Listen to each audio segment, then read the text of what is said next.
Alex Torres's legs broke. Not in a crash. Not in combat. Not from an accident. They broke from standing up, from trying to support his own body weight after 18 months in space, after 18 months in zero gravity, after 18 months where his bones had slowly, invisibly, catastrophically weakened. Both femurs, fractured, snapped like dried twigs under too much pressure. From standing, the doctors had warned him, "Major Torres, your bone density has decreased by 30%. You need to be careful when you first stand. Take it slow. We'll support you." Alex had nodded, had understood, intellectually. But understanding and experiencing are different things. When the Soyuz capsule touched down in Kazakhstan, when Alex felt gravity for the first time in 18 months, it felt like being crushed by an invisible weight. For GS, during re-entry, brutal. Then the parachutes deployed. Then impact with the ground. And then 1G normal Earth gravity. The force every human on the planet experiences every second of every day. But to Alex, after 18 months without it, 1G felt like a mountain pressing down on his chest. "I can't breathe," Alex gasped through the radio. "You're fine, Major. It's just gravity. You've experienced this your entire life. Your body will remember." But Alex's body had forgotten, had learned to live without gravity, had adapted, changed, optimized for weightlessness. And now gravity was crushing it. The medical team extracted him carefully from the capsule, laid him on a stretcher. Standard procedure for long-duration space missions. Astronauts can't walk immediately after landing. Their bodies need time to readjust. They transported Alex to the recovery facility in Kazakhstan. Began the standard post-flight rehabilitation protocol. Day 1, physical assessment, medical scans, bone density measurements. The numbers were bad, worse than expected. 30% bone loss, 20% muscle loss, heart 40% smaller, spine 2 inches longer, but still within recoverable range. Theoretically, Day 2, assisted standing. The moment Alex had been dreading. The physical therapist, a Russian woman named Olga, who'd rehabilitated dozens of cosmonauts, positioned herself beside the bed. "Ready, Major Torres?" "Ready," Alex lied. "We start sitting, then standing. I support you entire time. You feel dizzy, you say immediately. You feel pain, you say immediately. Understand?" Understood. Olga helped Alex sit up. Even that was difficult. His core muscles, atrophied from 18 months of disuse, struggled to support his spine. His head spun. Blood rushed from his brain. He nearly passed out. "Breathe," Olga commanded. Deep breaths. Blood pressure adjusting. Alex breathed. The dizziness passed. Slightly. Good. Now we put feet on floor. They swung his legs off the bed. His feet touched the cold floor. Solid. Strange. He hadn't felt solid ground in 18 months. Now we stand. On 3. 1, 2, 3. Alex pushed with his arms. Olga pulled. His legs straightened. His body rose. He was standing for approximately 3 seconds. Then, crack. A sound like a gunshot. Alex's left femur, the largest, strongest bone in the human body, snapping under 180 pounds of weight. The pain was instantaneous, blinding. Alex screamed. Olga caught him as he fell. "Doctor, emergency, now." Medical personnel rushed in. But before they could lay Alex down, crack. The right femur, breaking under the same pressure, unable to support what it was designed to support. Alex's own body weight. 180 pounds distributed across 2 legs. Too much, too heavy, too impossible for bones that had spent 18 months without gravity. Alex collapsed completely, both legs shattered, in agony beyond anything he'd experienced. Understanding, finally, viscerally, horrifyingly, what the doctors had meant. His body had changed. Fundamentally, permanently, he'd become optimized for space, which meant destroyed for Earth.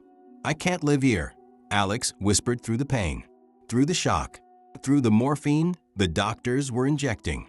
The medical team thought he was delirious. hallucinating from trauma. But Alex wasn't delirious. He was telling the truth. He couldn't live on Earth anymore. His body had adapted to space, to zero gravity, to weightlessness, had become perfect for an environment 250 miles above the planet, which meant it was broken for the planet itself. And as Alex lay there, both legs fractured, medical team surrounding him, pain overwhelming him, he understood. He'd spent 18 months becoming a space creature. And space creatures don't belong on Earth. They belong in space, where gravity can't break them. Before we continue, make sure to subscribe to Army Story so you never miss these true tales of courage and transformation. Tell us in the comments, where are you watching from? And have you ever felt like you didn't belong in the place you were supposed to call home? Rocket, Baikonur Cosmodrome, Kazakhstan. 20 months earlier, Major Alex Torres, 31 years old, United States Air Force astronaut, stood at the base of the Soyuz rocket that would take him to the International Space Station. This was his second space flight. His first had been 6 months long. Standard ISS rotation. This one would be the same. 6 months. Standard duration. Launch, work, return. Except it wouldn't be 6 months. It would be 18. But Alex didn't know that yet. "How you feeling, Torres?" Commander Sarah Mitchell asked. She was the mission commander, former Navy pilot, 3 previous ISS missions. Experienced. "Ready," Alex said. "Excited. Little nervous. Second flight's always easier than the first. You know what to expect now." "Yeah. 6 months of floating. 6 months of science. 6 months of the best view in the universe." Sarah smiled. "Exactly. Just remember to exercise. 2 hours every day. No exceptions. The bone density loss is real. I remember from last time. Lost 8%. Took me 4 months to recover. This time it'll be worse. Longer duration. You'll probably lose 10, maybe 12%. But it's recoverable. Just stick to the exercise protocol." Alex nodded. 8 to 12% bone loss. Muscle atrophy. Heart changes. All expected. All temporary. All recoverable. That's what NASA said. That's what the training said. That's what every astronaut before him had experienced. What NASA didn't say, what nobody knew yet, was that there's a threshold, a point where the body stops adapting temporarily and starts adapting permanently, a point where recoverable becomes irreversible. And Alex Torres was about to cross that threshold. "Final check complete," the launch director announced. "Crew, proceed to vehicle." Alex climbed the steps, entered the Soyuz capsule, strapped into his seat, closed his eyes. In 6 hours, he'd be in space. In 6 months, he'd be home. That was the plan. But plans change. 6 months later, International Space Station, 250 miles above Earth. Alex floated in the cupola, the observation dome, watching Earth rotate beneath him. Blue oceans, white clouds, brown continents. Beautiful, peaceful. Home. Except it didn't feel like home anymore. After 6 months in zero gravity, Earth felt alien, distant, foreign. Space felt like home. Floating felt natural. Weightlessness felt normal. "ISS, this is Houston. We have an update on the crew rotation." Alex grabbed the radio. "Go ahead, Houston. The replacement crew launch has been delayed. Technical issues with the rocket. We're looking at a 2-week delay. Can you extend your stay?" "Copy. 2 weeks. We can do that." 2 weeks became 4. 4 became 8. 8 became 3 months. The replacement crew launch kept failing. Technical problems, weather delays, budget issues, political complications. At month 9, Houston called again. "ISS, we need to discuss mission extension." "How long?" Alex asked, though he already knew the answer would be bad. "Another 6 months. Best case. We're having serious problems with the replacement program. Multiple launch failures. We can't send a new crew until we solve the propulsion issues." Alex floated there, processing. 9 months in space. Another 6 meant 15 total. That's unprecedented. Nobody stayed up here that long. "We know." But you have supplies. Life support is stable. And frankly, we need you up there. We can't leave the ISS unmanned. Too much infrastructure. Too much ongoing research. What about the bone density loss? The muscle atrophy? The medical risks? We're monitoring you closely. Your current loss is within acceptable parameters. 12% bone density, 15% muscle mass. Not ideal, but recoverable. You keep exercising, you keep following the medical protocols, you'll be fine. Alex looked at Commander Mitchell. She was frowning. Houston, this is Mitchell. What's the medical team's assessment of 18-month stay? Have we ever studied that duration? Negative. Longest American stay is currently Scott Kelly at 340 days. You'd be pushing well beyond that. But Soviet cosmonaut Valery Polyakov did 437 days in the 90s. He recovered. He was also 42 years old when he returned. Not 31 like Torres. His bones were already losing density from age. Different baseline. Understood. But we don't have a choice. We need you to stay. Alex and Sarah looked at each other, both floating, both knowing what the answer had to be. Copy, Houston. We'll stay. Thank you, ISS. Torres, you're about to set an American record. How does that feel? Alex looked out the window, at Earth, at the planet he wouldn't see up close for another 9 months. Ask me when I get back, Alex said. But by the time he got back, he wouldn't be able to answer, because he'd be too busy learning to walk again. With broken legs, 12 months in space, 1 full year, 365 days of zero gravity. Alex floated in front of the mirror in the bathroom module, looked at himself. He'd changed. Physically, visibly, dramatically. His face was puffy.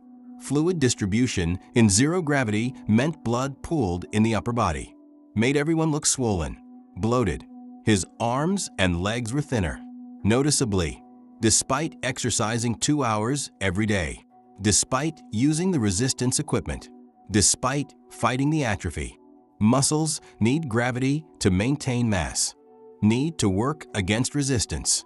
And in space, there's no gravity to resist. His spine had lengthened. He was 2 inches taller, the vertebrae spreading apart without gravity compressing them. A change that would partially reverse on Earth, painfully. But the changes Alex could see were nothing compared to the changes he couldn't see. Inside his bones, microscopic, catastrophic, osteoclasts, cells that break down bone, were working overtime, dissolving calcium, creating pores, weakening the structure. Osteoblasts, cells that build bone, couldn't keep up. Needed gravity, needed weight-bearing exercise, needed mechanical stress that didn't exist in space. The result, Alex's bones were becoming hollow, porous, fragile, like a 70-year-old skeleton in a 32-year-old's body. His heart was shrinking, literally becoming smaller. In zero gravity, the heart doesn't need to pump blood upward against gravity, doesn't need to maintain blood pressure against gravitational force. So it adapts, becomes more efficient, which means smaller, weaker, perfect for space, catastrophic for Earth. His blood volume had decreased.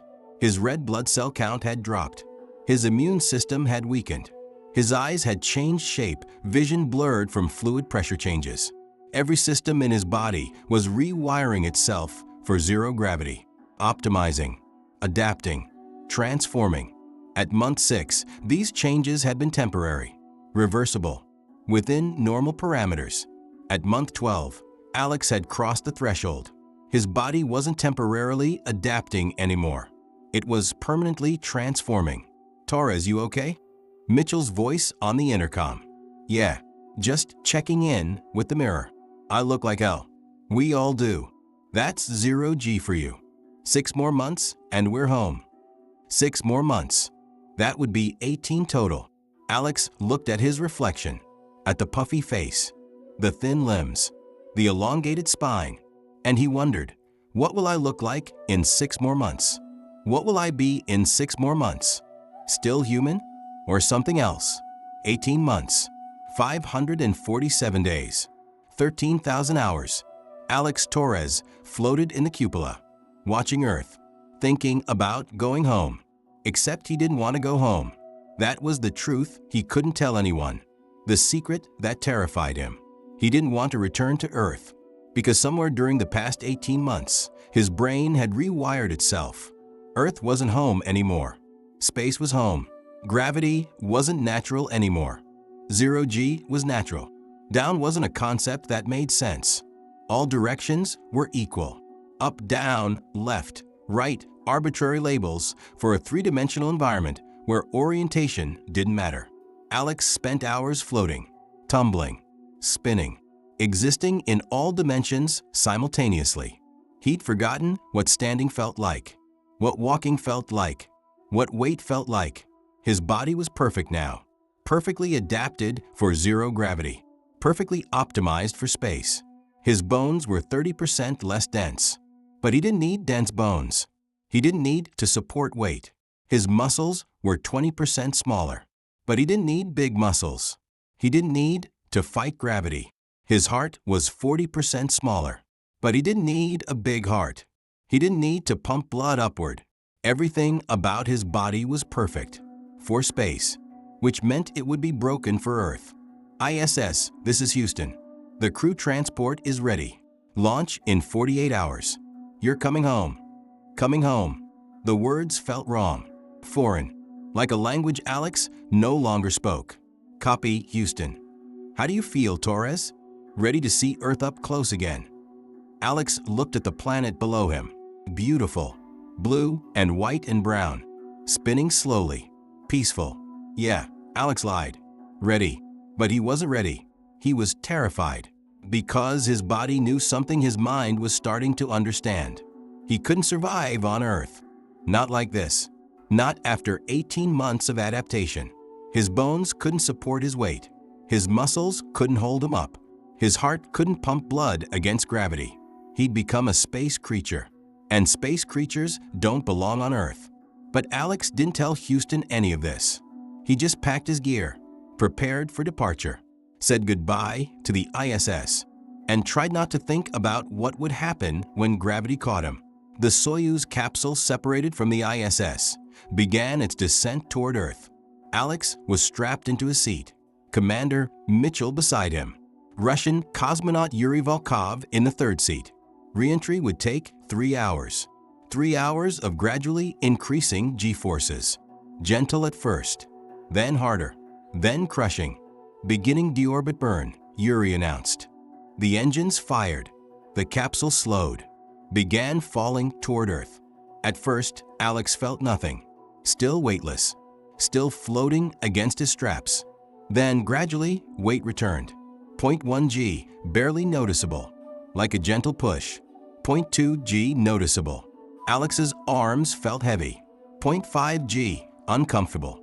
Alex's chest felt compressed. 1 G, agony. Alex couldn't breathe. His chest was being crushed. His heart was racing, trying to pump blood against a force it hadn't experienced in 18 months. I can't breathe, Alex gasped. It's just 1 G, Torres. Normal gravity. You've experienced this your entire life. But Alex hadn't experienced it for 18 months, and his body had forgotten. 2 G during peak deceleration. Crushing. Alex's vision went gray, blood draining from his brain, heart struggling to keep him conscious. 4 G during re-entry. Brutal. Alex's bones groaning under the pressure, his muscles screaming, his organs compressed. This was what astronauts called returning to normal. But for Alex, whose body had spent 18 months becoming abnormal, this wasn't normal. This was torture. The parachutes deployed. The capsule jerked violently. Then gentle descent. Then impact. The capsule hit the ground in Kazakhstan. Hard. And Alex felt 1 G again. Constant. Crushing. Inevitable. The medical team opened the hatch, helped the crew out. Mitchell could walk. Barely. With support. She'd only been in space 6 months this rotation. 12 months total across multiple missions. Her body was damaged but functional. Yuri could walk too. He was Russian, had done this before. multiple long-duration missions. His body knew how to survive the return.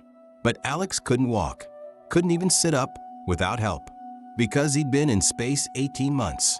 Continuous. No breaks. His body had crossed the threshold. They laid him on a stretcher, transported him to the medical facility, and 2 days later, they tried to help him stand. And his legs broke, both of them, from his own body weight. And Alex learned that some transformations are permanent, that some adaptations can't be reversed, that becoming a space creature means you can't be human anymore. 3 months post-return. NASA Medical Center, Houston, Texas. Alex sat in his wheelchair, both legs in casts, healing from the fractures. Slowly, too slowly. The orthopedic surgeon, Dr. Patricia Evans, studied his latest bone scans with a frown. The fractures are healing, but the bone density isn't improving. You're still at 70% of normal, despite 3 months on Earth, despite calcium supplements, despite weight-bearing exercises. What does that mean?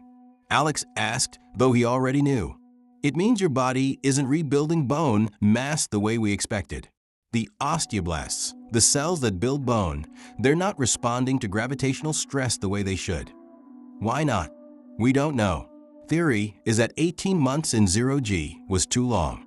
Your body stopped treating gravity as normal and started treating it as abnormal stress. So instead of rebuilding stronger bones, your body is trying to minimize bone mass to reduce the metabolic cost of maintaining unused tissue. In English, doctor, your body thinks it's still in space, and it's trying to stay adapted for space, even though you're on Earth. Alex looked at his legs, at the casts, at the broken bones that weren't healing right. Can it be fixed? Dr. Evans was quiet for a moment. Honestly, we don't know. You're the first American to stay in space this long continuously. We don't have data on recovery from 18-month missions. The Russian cosmonaut who did 14 months, Polyakov, he recovered. But he was older, different physiology, and his bones were already losing density from age. You're young. Your bones should be rebuilding aggressively, but they're not, which suggests permanent adaptation. Permanent. Your body has fundamentally changed its baseline. It's optimized for zero gravity now, and it doesn't want to change back. Alex felt cold. So I'm stuck like this? Broken bones? Wheelchair? Forever. Not forever. The bones will heal. Eventually, you'll be able to walk again, with assistance. A cane, maybe a walker. But your bone density will probably never return to normal. Your muscles will never fully rebuild. Your heart will always be smaller than it should be. You'll be functional, but compromised. Permanently. Alex stared at her. I can't live like this. You'll adapt. Humans are remarkably adaptable. You adapted to space. Now you'll adapt to being back on Earth with limitations. I don't want to adapt to Earth, Alex said quietly. I want to go back to space, where my body works perfectly. Dr. Evans closed her file. Major Torres, that's not possible. Your medical condition disqualifies you from spaceflight. You'd never survive another launch. The G-forces would kill you. What if I didn't launch? What if I was already in space? I don't understand. Mars, Alex said. One-way mission, 0.38 G. My bones can handle that. My heart can handle that. I could live there. That's not a serious proposal. Why not? I can't live on Earth, but I can live in low gravity. So send me somewhere with low gravity. Mars, the moon, a space station, anywhere but here. Major Torres, you're talking about permanent exile. Never seeing your family again. Never coming home. Alex laughed bitterly. I don't have a home anymore, doctor. I had one. In space. For 18 months. And then you brought me back to a planet my body can't survive on. I'm not talking about exile. I'm talking about going home. To space. Where I belong. 6 months post-return. Mandatory psychological evaluation. Dr. Sarachun, NASA psychologist, sat across from Alex. He was in his wheelchair, still. 6 months on Earth and he could barely walk with a cane. How are you feeling, Major Torres? How do you think I'm feeling? I'm asking you. Alex looked out the window, at the sky, at the place where the ISS orbited, where he'd lived for 18 months. I feel like I'm dying, Alex said quietly. Every day on Earth is torture. My bones ache constantly. My muscles scream when I try to use them. Standing up makes me dizzy. Walking makes me exhausted. Gravity is crushing me. Slowly, painfully, inevitably. The medical team says you're making progress. The medical team is lying. I'm not making progress. I'm barely surviving. 6 months, and I can stand for 20 minutes before my legs give out. Can walk 100 feet before I need to rest. Can shower if I sit down. This isn't progress. This is hell. Dr. Chin wrote something in her notes. Tell me about your dreams. I dream about floating. Every night, I'm back in space, in 0G, and my body works perfectly. I'm not in pain. I'm not struggling. I'm just existing, peacefully, naturally. And then I wake up, and gravity crushes me. And I remember I'm trapped on a planet I can't survive on. Do you think about returning to space? Every second of every day. That's not realistic, Major. Your medical condition. I know my medical condition, Alex interrupted. I'm broken for Earth, but I'm perfect for space. So the solution is obvious. Send me back to space. We can't do that. Then send me to Mars. 0.38G. I can handle that. My bones can support that. My heart can pump blood in that. I can live there. That's not a viable option. The Mars missions are years away, and they require healthy astronauts. You don't qualify. So what do? Spend the rest of my life trapped on a planet that's slowly killing me? Spend decades in pain? Decades struggling? Decades wishing I'd never come back? Alex's voice broke. You should have left me in space. Dr. Chin leaned forward. Major Torres, are you saying you wish you died in space? I'm saying I was alive in space, and I'm dying on Earth. So yes, I wish you'd left me there. That's not. It's the truth, doctor. I became a space creature. My body adapted to zero gravity, optimized for weightlessness, perfect for that environment. And now you brought me back to 1G, to gravity, to a planet my body rejects. And you're surprised I want to go back. I'm not depressed. I'm not suicidal. I'm just realistic. I can't live on Earth, but I can live in space. So why are you keeping me here? 1 year since landing. Alex sat in his apartment, first floor, handicap accessible, bars in the bathroom, and stared at his laptop. On the screen, application to SpaceX Mars colonization program. Status, rejected. Medical disqualification. Alex had applied to every private space company. SpaceX, Blue Origin, Axiom, Virgin Galactic, anyone doing commercial spaceflight. All rejected. Medical reasons. His bone density was too low, his heart too weak, his condition too compromised. But Alex knew the real reason. They didn't understand. They saw him as damaged, broken, a liability. They didn't see him as what he actually was. Perfectly adapted for low-gravity environments. His bones, at 70% density, couldn't handle 1G, but they could handle 0.38G, Mars gravity, or 0.16G, Moon gravity. His heart, 40% smaller, couldn't pump blood efficiently on Earth, but it could pump perfectly in low gravity. His body wasn't broken. It was specialized. For space. For Mars. For anywhere but Earth. Alex pulled up a video call. Contact Dr. Robert Zubrin, Mars Society, advocate for Mars colonization. Zubrin answered. Older man, 60s, white beard, passionate eyes. Major Torres, I've been following your story. How are you? Dying. Alex said bluntly. 1G is killing me. Slowly. I can't live on Earth. But you could live on Mars. Exactly. 0.38G. My body can handle that. I've run the calculations. My bones can support my weight in 0.38G. My heart can pump blood. My muscles can function. I can live there. But NASA won't send you. NASA says I'm medically disqualified. Too damaged. Too risky. They're wrong, Zubrin said. You're not too damaged. You're too adapted. You've become something new. Homo spatialis. Space-adapted human. The first of your kind. NASA doesn't see it that way. NASA is bureaucratic. Risk-averse. They only see liability. They don't see opportunity. What opportunity? You've proven that humans can adapt to long-duration spaceflight, that our bodies can transform to survive in zero gravity. That's valuable data for Mars missions, for permanent space colonization. But more than that, you've proven that once adapted, we might not be able to come back, which means Mars missions should be one way. Colonization, not exploration. I've been saying this for years. Now you've lived it. Alex leaned forward. Help me get to Mars. I don't care if it's one way.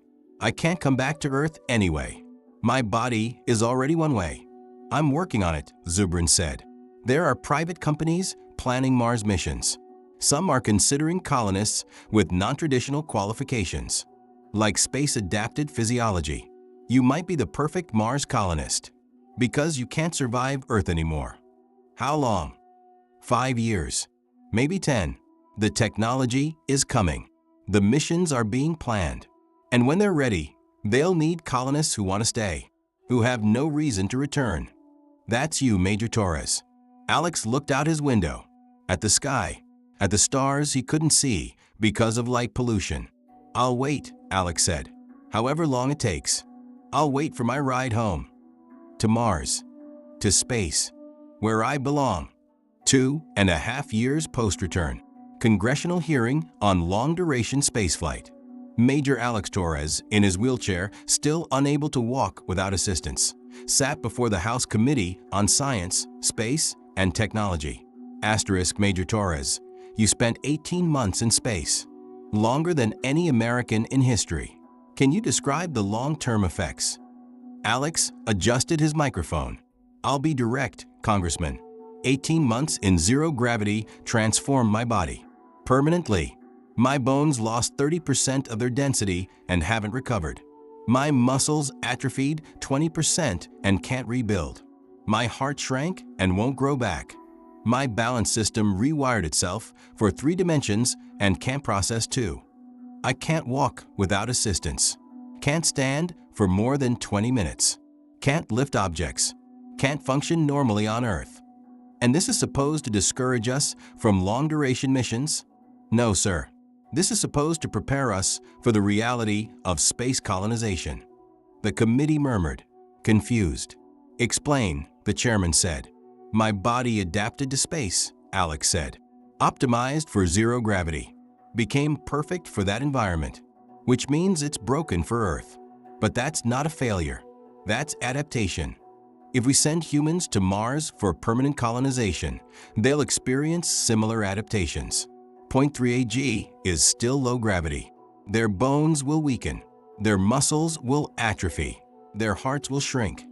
And if they try to return to Earth, they'll be like me, destroyed by 1 g. So Mars missions should be one way, not because of technological limitations, because of biological adaptation. Once we adapt to Mars gravity, we can't survive Earth gravity.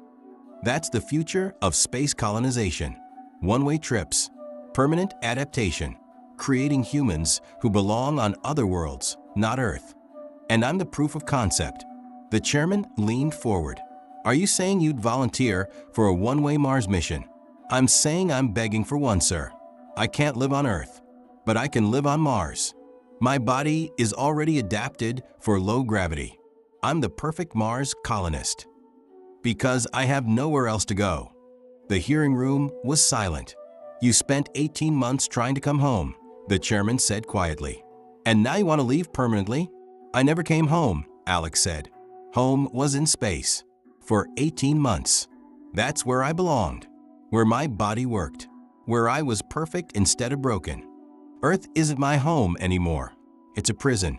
And I'm serving a life sentence in crushing gravity. So yes, sir. I want to leave. Permanently. To Mars. To the moon. To a space station. anywhere with low gravity. Because that's where humans like me belong. Humans who've become something else. Space creatures. Major Alex Torres was medically retired from the Air Force 3 years after returning from space. Official reason: permanent disability from extended spaceflight. Real reason: his body had adapted to space and couldn't readapt to Earth.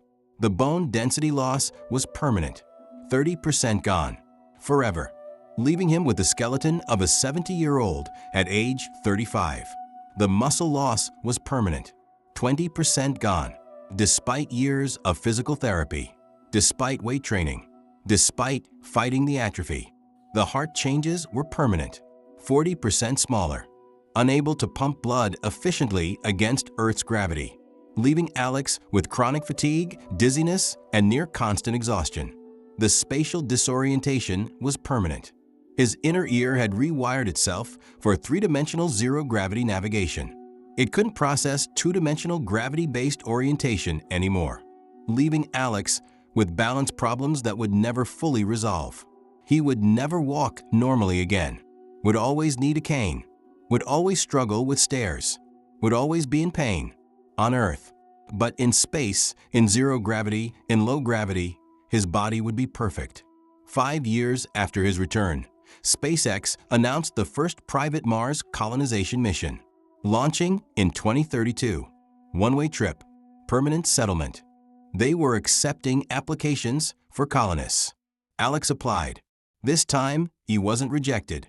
Your space-adapted physiology makes you an ideal candidate, the selection committee wrote. You've already undergone the adaptation that Mars colonists will experience. You're pre-adapted, and you have no medical reason to return to Earth. You're perfect for a one-way mission. Alex Torres will launch to Mars in 2032. At age 41, will spend 7 months in zero-gravity transit. Will land on Mars with a dozen other colonists, and will never return to Earth. Not because he can't, because he doesn't want to. Mars gravity is 0.38 g, 38% of Earth. Alex's bones can handle that. His muscles can support that. His heart can pump in that. He'll be able to walk on Mars, without a cane, without pain, without struggling. He'll be functional, capable, normal, for the first time in 5 years, because he'll finally be in an environment his body is designed for. Low gravity, alien world, new home. Alex keeps a photograph on his wall, taken during his 18 months on the ISS, floating in the cupola, Earth visible through the window, smiling, happy, the last time he was truly home. Below the photograph, a plaque. I learned to live in space, and I forgot how to live on Earth. Mars is my second chance, not to visit space, but to live there, permanently, where I belong. Major Alex Torres, USAF Ret, first American to spend 18 continuous months in space. Future Mars colonist. Some adaptations are permanent. Some transformations can't be reversed. Some journeys home become journeys away. Alex Torres' story teaches us that the human body adapts to extreme environments, sometimes too well. Long-duration spaceflight changes us fundamentally and permanently. Coming home isn't always possible after extreme adaptation. Future space colonization will require accepting one-way transformations. Gravity isn't universal, it's optional in space. Becoming adapted for one environment means becoming broken for another. Some humans are meant for Earth, others for space. To NASA and space agencies, Alex Torres proved that 18 months in space crosses a threshold. The body stops adapting temporarily and starts transforming permanently. This isn't a failure. This is the future of space colonization.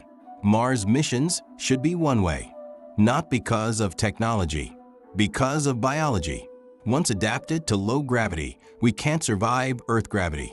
To future astronauts, if you stay in space long enough, you become a space creature.